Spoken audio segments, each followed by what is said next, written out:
એક ગામમાં વશરામ ભુવા નામનો ખેડૂત રહેતો હતો. તેની પાસે શાકભાજીનો એક બગીચો પણ હતો. તે ગામમાં દલા તરવડી નામનો એક લોભી માણસ પણ રહેતો હતો. તે હંમેશા સસ્તી વસ્તુઓ ખરીદવાની રીતો શોધતો હતો.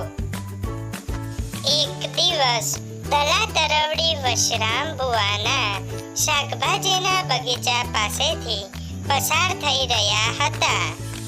દલા તરવડીએ જોયું કે બગીચામાં કોઈ નથી.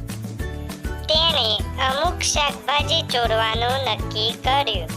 તે રીંગણના છોડ પાસે ગયો. તેણે પોતાની જાત સાથે વાત કરી કે ચોરી કરવી એ પાપ છે, તેથી તેણે બગીચાની પરવાનગી લેવી જોઈએ. તેણે બગીચાને પૂછ્યું, બગીચો ઓ ગાર્ડન? પછી તેણે પોતે બગીચા તરીકે જવાબ આપ્યો. હા દલા તરવડી. પછી તેણે બગીચાને પૂછ્યું, શું મારે 3-4 રીંગણા લેવા જોઈએ? ફરીથી તેણે બગીચા તરીકે જવાબ આપ્યો. શા માટે 3-4? 10-12 લો. આમ તો તેણે થોડા રીંગણા ઉપાડ્યા અને પોતાને સંતોષ માન્યો કે તેણે રીંગણા ચોર્યા નથી, પણ બગીચાની પરવાનગી લીધી છે.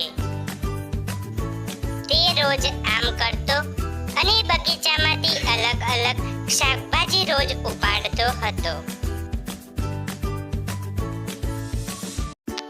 બગીચાના માલિક વશરામ ભુવાએ જોયું કે રોજબરોજ તેના બગીચામાંથી કેટલીક શાકભાજી ચોરાઈ જાય છે.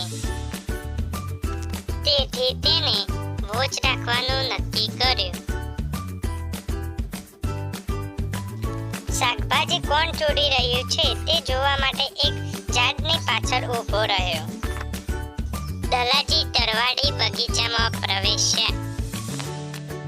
દલા તરવડી થોડીક વાર શાકભાજી લેવા માટે બગીચા જોડે ઊભા રહી બગીચા જોડેથી શાકભાજી લેવા માટે પરવાનગી લીધી. પછી તે પોતે બગીચા તરીકે જવાબ આપ્યો અને શાકભાજી લેવાની પરવાનગી આપી. વશરામ ભુવાએ દલા તરવડીને પકડી પાડ્યો. દલા તરવડીએ તેને કહ્યું કે તે શાકભાજી ચોરતો નથી, પણ બગીચામાંથી પરવાનગી લેતો હતો. વશરામ ભુવા આ ચોર ઉપર ખૂબ જ ગુસ્સે થઈ ગયા. તેણે તેને પાઠ ભણાવવાનું નક્કી કર્યું અને તે તેને કૂવા પાસે લઈ ગયો.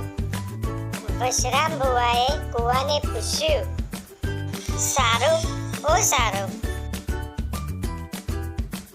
પછી તેણે કૂવા તરીકે જવાબ આપ્યો. હા વશરામ ભુવા, હા.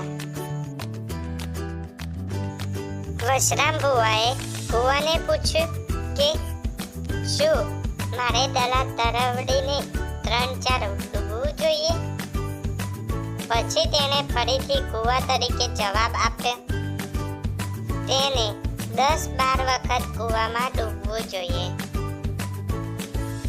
વશરામ ભુવાએ દલા તરવડીનું મોઢું 10-12 વાર કૂવાના પાણીમાં ડુબાડ્યું હતું. દલા તરવડી રડવા લાગ્યો અને વશરામ ભુવાને કહ્યું કે તે જીવનમાં હવે ક્યારેય ચોરી નહીં કરે. આમ વશરામ ભુવાએ તેને પાઠ ભણાવ્યો.